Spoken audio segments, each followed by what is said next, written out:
بسم اللہ الرحمن الرحیم الحمدللہ رب العالمین والصلاة والسلام علی رسولہ الکریم وعلی آلہ وصحبہ اجمعین۔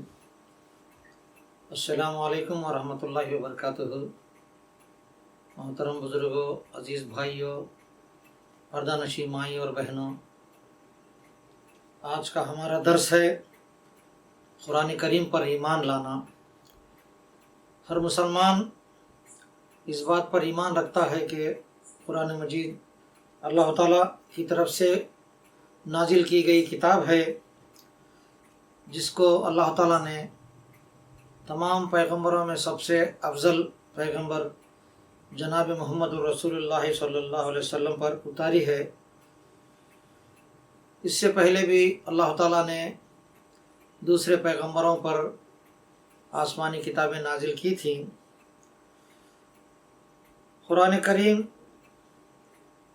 آنے کے بعد پہلی آسمانی کتابوں کے سارے احکام منسوخ کر دیے گئے، اور پیارے نبی صلی اللہ علیہ وسلم کی رسالت آنے کے بعد تمام پچھلی رسالتیں بھی ختم کر دی گئیں۔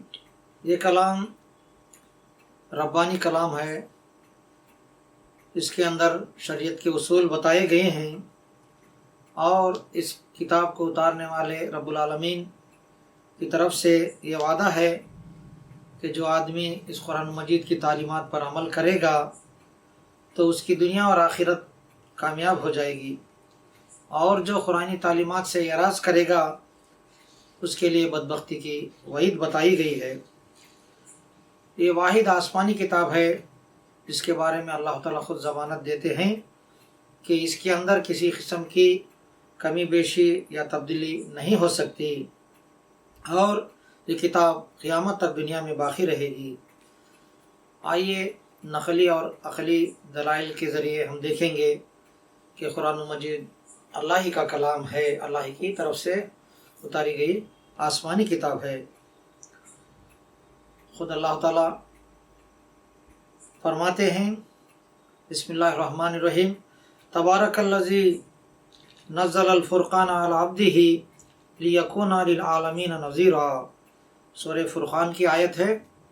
اللہ تعالیٰ فرماتے ہیں کہ بابرکت ہے وہ اللہ جس نے اپنے بندے پر فرقان یعنی قرآن مجید اتارا تاکہ وہ دنیا والوں کے لیے ڈرانے والا بنے۔ یعنی اللہ تعالیٰ قرآن مجید کو پیارے نبی صلی اللہ علیہ وسلم کی طرف بھیجا تاکہ اس کی تعلیمات کو آپ صلی اللہ علیہ وسلم دنیا والوں کے سامنے پیش کریں اور ان کو ان کے برے اعمال کے نتائج سے ڈرائیں۔ اور پھر دوسری جگہ اللہ تعالیٰ کا فرمان ہے، بسم اللہ الرحمن الرحیم، نحن نقص علیک احسن القصص بما اوحینا الیک ھذا القرآن وَإِن كُنْتَ مِن قَبْلِهِ لَمِنَ الْغَافِلِينَ۔ سورہ یوسف کی آیت ہے۔ اللہ تعالیٰ کا فرمان ہے کہ اے پیغمبر، اے ہمارے رسول، اس قرآن کے ذریعے سے جو ہم نے تمہاری طرف بھیجا ہے تمہیں ایک نہایت اچھا قصہ سناتے ہیں۔ نحن نقص علیک، جس کو اللہ تعالیٰ نے خود احسن القصص کہا ہے، حالانکہ اس سے پہلے تم بے خبر تھے، یعنی پیارے نبی صلی اللہ علیہ وسلم کو یوسف علیہ السلام کے واقعے کے بارے میں کچھ بھی پتہ نہیں تھا۔ اللہ تعالیٰ نے قرآن مجید کے ذریعے پیارے نبی تک یوسف علیہ السلام کا واقعہ بیان کیا، پہنچایا۔ اور ایک آیت میں اللہ تعالیٰ کا فرمان ہے، اِنَّا أَنزَلْنَا إِلَيْكَ الْكِتَابَ بِالْحَقِّ لِتَحْكُمَ بَيْنَ النَّاسِ بِمَا أَرَاكَ اللَّهُ وَلَا تَكُنْ لِلْخَائِنِينَ خَصِيمًا۔ سورہ نساء کی آیت ہے۔ اللہ تعالیٰ فرماتے ہیں، ہم نے تم پر سچی کتاب نازل کی ہے۔ اِنَّا نَزَّلْنَا إِلَيْكَ الْكِتَابَ بِالْحَقِّ، حق کے ساتھ اللہ تعالیٰ نے کتاب کو نازل کیا ہے۔ لِتَحْكُمَ بَيْنَ النَّاسِ بِمَا أَرَاكَ اللَّهُ، یعنی اللہ تعالیٰ آپ کو جو ہدایت دیا ہے اس کے ذریعے سے لوگوں میں آپ صلی اللہ علیہ وسلم فیصلہ کر سکیں۔ اور پھر اللہ تعالیٰ فرماتے ہیں، وَلَا تَكُنْ لِلْخَائِنِينَ خَصِيمًا، خیانت کرنے والوں کا حمایتی نہ بننا۔ تو ان آیتوں سے ہمیں پتہ چلتا ہے کہ قرآن مجید کو اللہ تعالیٰ نے پیارے نبی صلی اللہ علیہ وسلم پر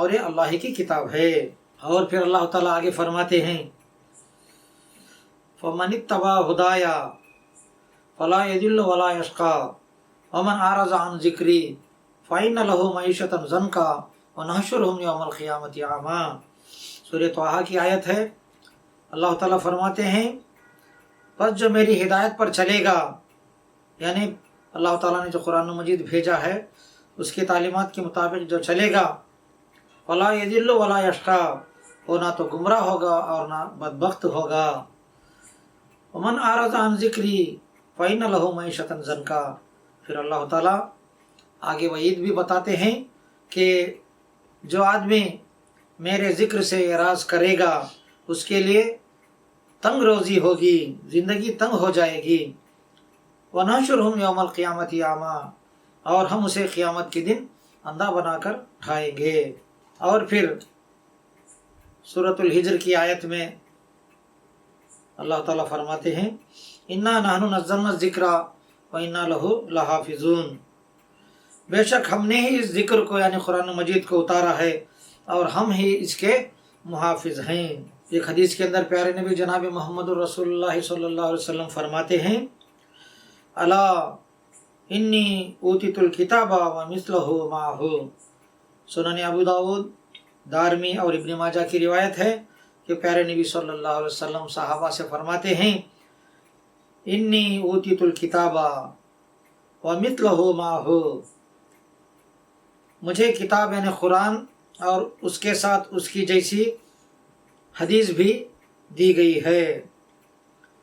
اس حدیث سے بھی ہمیں پتہ چلتا ہے کہ اللہ تعالیٰ نے قرآن مجید کو اپنے نبی جناب محمد رسول اللہ صلی اللہ علیہ وسلم پر نازل کیا۔ قرآن مجید کی فضیلت کے تعلق سے ایک حدیث مبارکہ ہے جس میں پیارے نبی صلی اللہ علیہ وسلم فرماتے ہیں خیرکم من تعلم القرآن وعلمہ، او کما قال علیہ الصلوۃ والتسلیم۔ ابو داؤد، ترمذی اور ابن ماجہ کی روایت ہے اور اس کا درجہ حسن ہے۔ پیارے نبی صلی اللہ علیہ وسلم فرماتے ہیں خیرکم من تعلم القرآن وعلمہ، تم میں بہترین آدمی وہ ہے جو قرآن سیکھے اور پھر دوسروں کو سکھائے۔ اور ایک حدیث مبارکہ میں پیارے نبی صلی اللہ علیہ وسلم کا فرمان ہے لا حسد الا فی اثنتین، رجل عطاہ اللہ القرآن فهو يتلوه آناء الليل وآناء النهار، ورجل آتاه الله مالا فهو ينفقه آناء الليل وآناء النهار، او كما قال علیہ الصلوۃ والتسلیم۔ صحیح بخاری کی روایت ہے کہ پیارے نبی صلی اللہ علیہ وسلم فرماتے ہیں کہ صرف دو آدمیوں پر رشک کرنا چاہیے، یعنی خواہش کرنا چاہیے اللہ تعالیٰ سے کہ کاش ہمارا عمل بھی ایسا ہو۔ ایک وہ آدمی ہے جسے اللہ تعالیٰ نے قرآن مجید کا علم دیا ہے اور وہ آدمی دن رات قرآن مجید کی تلاوت کرتا ہے۔ دوسرا آدمی وہ ہے جسے اللہ تعالیٰ نے مال دیا ہے اور وہ آدمی مال کو اللہ تعالیٰ کے راستے میں دن رات خرچ کرتا ہے۔ تو ان حادث سے بھی پتہ چلتا ہے کہ قرآن مجید اللہ تعالیٰ کی طرف سے بھیجی گئی آسمانی کتاب ہے۔ دنیا میں جتنے میں انسان ہیں ان کے اندر خصوصاً مسلمان کروڑوں کی تعداد میں ہیں، اور سب کا ایمان ہے کہ قرآن مجید اللہ تعالیٰ کی کتاب ہے اور یہ اللہ تعالیٰ کی طرف سے بھیجی گئی وہی ہے جسے اللہ تعالیٰ نے اپنے رسول جناب محمد رسول اللہ صلی اللہ علیہ وسلم کی طرف بھیجا ہے۔ سارے مسلمان اسی یقین کے ساتھ اس کتاب کی تلاوت کرتے ہیں اور پھر ہزاروں لاکھوں طلباء قرآن مجید کو حفظ کرتے ہیں، اور پھر سارے مسلمان قرآن مجید میں بتائے گئے شریعت کے اصول اور اللہ تعالیٰ کے احکام کے مطابق زندگی بسر کرتے رہتے ہیں۔ قرآن و حدیث کی ان دلائل کے بعد آئیے چند عقلی دلائل بھی دیکھتے ہیں کہ جن کے ذریعے ہمیں یہ ثبوت ملتا ہے کہ قرآن مجید اللہ کی طرف سے بھیجی گئی آسمانی کتاب ہے۔ دیکھیے قرآن مجید کا مطالعہ جب ہم کرتے ہیں تو ہمیں پتہ چلتا ہے کہ یہ قرآن مجید مختلف علوم کا خزانہ ہے۔ کائنات کے بارے میں، زمین و آسمان کے بارے میں بہت سارے معلومات اس کے اندر بیان کیے گئے ہیں، تاریخی علوم بھی ہیں، اور قانونی ضابطے بھی ہیں اور پھر حربی و سیاسی اصول بھی بتائے گئے ہیں، سب کچھ اس عظیم کتاب کے اندر موجود ہے۔ مگر اس کا پیش کرنے والا ایک امی رسول ہیں۔ امی یعنی جس کو لکھنا پڑھنا نہیں آتا، امی کہتے ہیں۔ وہ رسول کسی مکتب یا مدرسے میں تعلیم حاصل کرنے نہیں کیے۔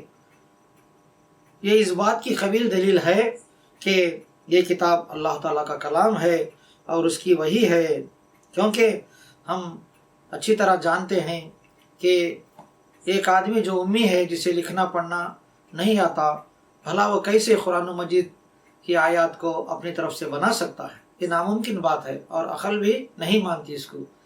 عقل یہی کہتی ہے کہ بے شک یہ کلام اللہ تعالیٰ کی طرف سے بھیجا گیا ہے۔ اور پھر اللہ تعالیٰ نے خود انسانوں کو اور جنوں کو چیلنج کیا کہ اگر تم یہ سمجھتے ہو کہ اس کتاب کو محمد صلی اللہ علیہ وسلم نے بنایا ہے تو پھر تم خود بنا کر لاؤ اس کی ایک سورت جیسی سورت۔ اللہ تعالیٰ فرماتے ہیں قُلْ لَئِنِ اجْتَمَعَتِ الْإِنسُ وَالْجِنُّ عَلَىٰ أَن يَأْتُوا بِمِثْلِ هَٰذَا الْقُرْآنِ لَا يَأْتُونَ بِمِثْلِهِ وَلَوْ كَانَ بَعْضُهُمْ لِبَعْضٍ ظَهِيرًا کہ اے محمد صلی اللہ علیہ وسلم، مشرکین مکہ جو آپ سے کہتے ہیں کہ یہ اللہ کا کلام نہیں ہے بلکہ محمد کا کلام ہے، تو اللہ تعالیٰ فرماتے ہیں کہ کہہ دو مشرکین مکہ سے کہ اگر سارے انسان اور جن بھی جمع ہو جائیں اس قرآن جیسا کلام لانے کے لیے تو اس جیسا نہ لا سکیں گے، اگرچہ وہ ایک دوسرے کے مددگار بن جائیں۔ اور سورہ بقرہ میں اللہ تعالیٰ دوسری جگہ فرماتے ہیں کہ ان کنتم فی ریب مما نزلنا علی عبدنا فاتوا بسورۃ من مثلہ وادعوا شہداءکم من دون اللہ ان کنتم صادقین۔ اے مشرکین مکہ، اگر تم سچے ہو اپنے دعوے میں تو اللہ کو چھوڑ کر تم اپنے ساتھیوں کو جمع کر لو اور کوشش کرو اس جیسی قرآن مجید کی صورت کو لانے کی، مگر وہ نہیں لا سکے۔ اور ایک دلیل بھی ہے کہ اللہ تعالیٰ نے قرآن مجید سے پہلے بھی آسمانی کتابیں نازل فرمائی ہیں، جیسے موسیٰ علیہ السلام کے لیے تورات دی گئی، عیسیٰ علیہ السلام کے لیے انجیل دی گئی اور داؤد علیہ السلام کے لیے زبور دی گئی۔ تو اسی اللہ رب العزت نے اپنی آخری کتاب قرآن مجید کو پیارے نبی جناب محمد رسول اللہ صلی اللہ علیہ وسلم کی طرف وحی کے ذریعے بھیجا ہے۔ تو یہ کتاب منزل من اللہ ہے، اس سے کوئی بھی انکار نہیں کر سکتا، کیونکہ پیارے نبی جناب محمد رسول اللہ صلی اللہ علیہ وسلم سے پہلے بھی اللہ تعالیٰ نے اپنے بعض پیغمبروں پر آسمانی کتابوں کو اتارا ہے۔ اور ایک دلیل یہ ہے کہ قرآن مجید میں بتائے گئے جو تاریخی واقعات ہیں ان کا تحقیقی جائزہ لیا گیا ہے، تو پتہ چلا کہ وہ سارے واقعات سچے ہیں، وہ سارے مقام ابھی بھی زمین پر موجود ہیں، جیسے قوم عاد کا واقعہ، قوم سمود کا واقعہ، ابراہیم علیہ السلام کا واقعہ، یوسف علیہ السلام کا واقعہ، پھر کہف یعنی غار والوں کا واقعہ۔ ان سارے واقعات پر محققین نے تحقیق کیا ہے اور جزیرۃ العرب میں مختلف مقامات پر ان واقعات کو سچا دیکھا گیا ہے۔ اور پھر قرآن مجید کے اندر جو احکام اور شریعت کے اصول بتائے گئے ہیں ان پر عمل کرنے سے بہترین نتائج سامنے آتے ہیں۔ قرآنی تعلیمات کے مطابق آدمی زندگی گزارنے سے اسے امن ملتا ہے، عزت ملتی ہے اور علم و عرفان بھی حاصل ہوتا ہے۔ خلفائے راشدین کا زرین زمانہ اس کا شاہد ہے کہ قرآن مجید اللہ تعالیٰ کا کلام اور اس کی وحی ہے۔ اس نے اپنے مخلوق میں سے سب سے افضل اور خاتم النبیین پر اسے نازل کیا ہے۔ اس سے بڑھ کر اور کیا دلیل چاہیے کہ قرآن مجید اللہ ہی کا کلام ہے۔ تو ان تمام دلائل سے، عقلی اور نقلی دلائل سے یہ بات ثابت ہوتی ہے کہ قرآن مجید اللہ ہی کا کلام ہے اور اللہ ہی کی طرف سے اپنے آخری نبی جناب محمد رسول اللہ صلی اللہ علیہ وسلم پر اتارا گیا ہے۔